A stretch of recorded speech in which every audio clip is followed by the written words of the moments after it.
In 1914, 1939, and 1971, the current international monetary system collapsed, and war or civil unrest took its place.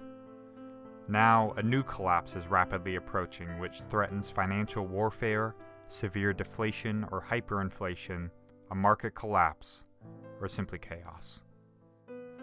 That's how Jim Rickards starts his book, The Death of Money, which is a bit of a sensationalized title if you ask me.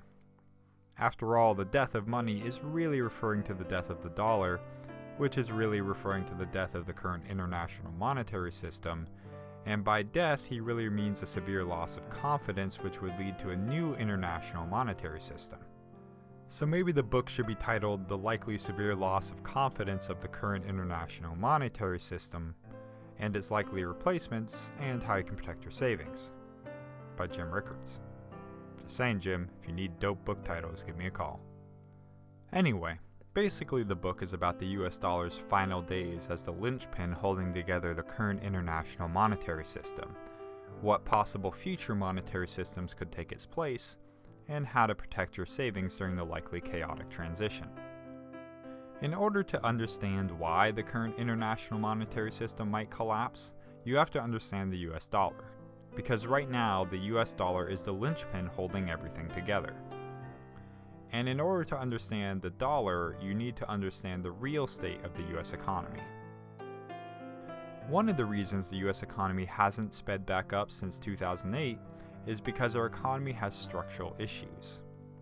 Having structural issues is kinda like having your moving luggage strapped to your car while competing in an automobile race. You won't go any faster and you aren't going to be able to compete until you ditch some of that stuff. In other words, structural issues are things that need to be solved before the economy can really take off again. In the real world, these structural issues are stuff like our unsustainable entitlement system, high taxes and onerous regulations for businesses and entrepreneurs, zombie banks, excessive debt, and a host of other issues. The tragic story is that these structural issues could be fixed if our politicians could come together and hash out some common sense solutions. But let's face it, we all know that's not happening. The next big economic issue that we're experiencing is natural deflation.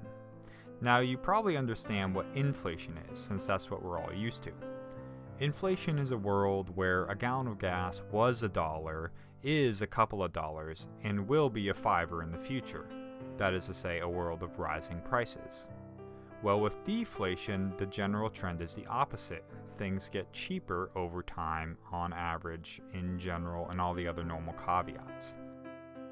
This deflation is being driven by massive forces and trends that aren't going away anytime soon.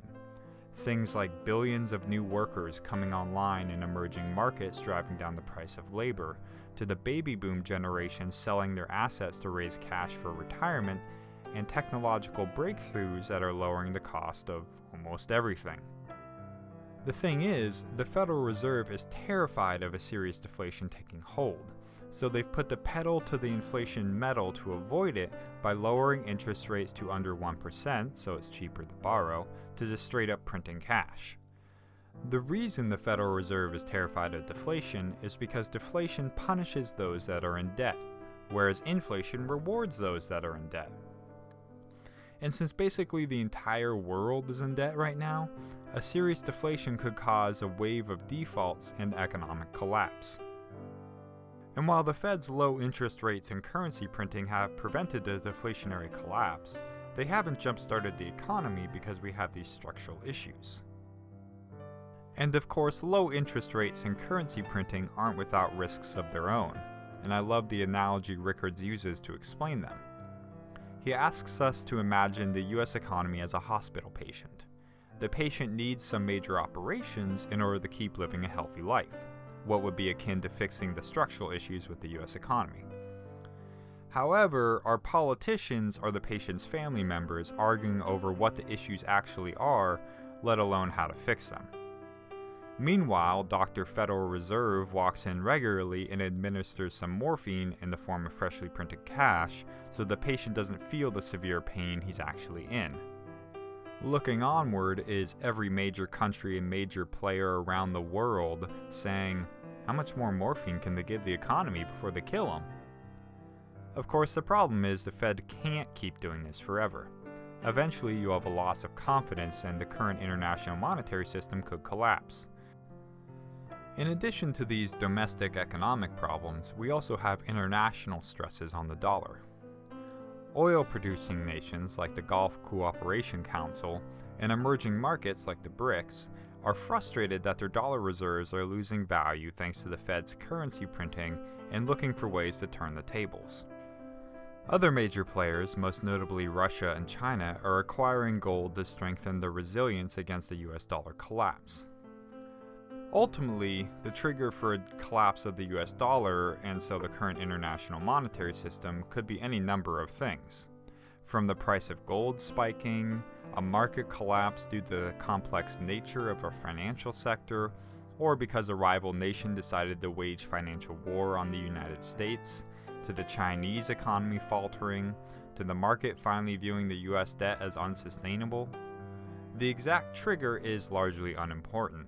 The more important question is what comes next and how can you protect yourself? One option is the debt problem gets kicked upstairs to the IMF, otherwise known as the International Monetary Fund. The IMF could issue their own form of currency, known as the SDR, to paper over the problems yet again. A second option would be a new version of the gold standard, and there are a lot of other variations. So now the question becomes, how do you protect your savings during the likely chaotic transition?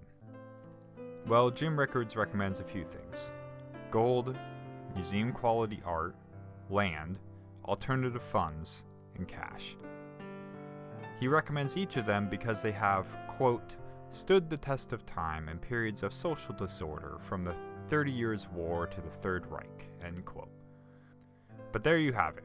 The coming collapse of the dollar, international monetary system, possible replacements, and how to protect your savings in between.